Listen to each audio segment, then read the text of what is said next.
أعوذ بالله من الشيطان الرجيم. لله ملك السماوات والأرض يخلق ما يشاء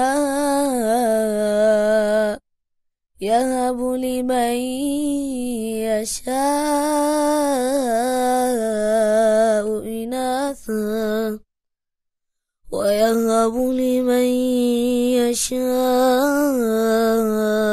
الذكور أو يزوجهم ذكرانا وإناثا ويجعل من يشاء عقيما إنه عليم قدیر۔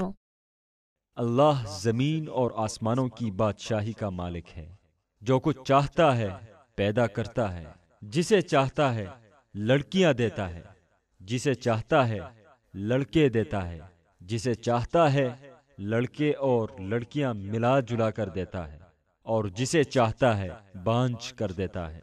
وہ سب کچھ جانتا ہے اور ہر چیز پر قادر ہے۔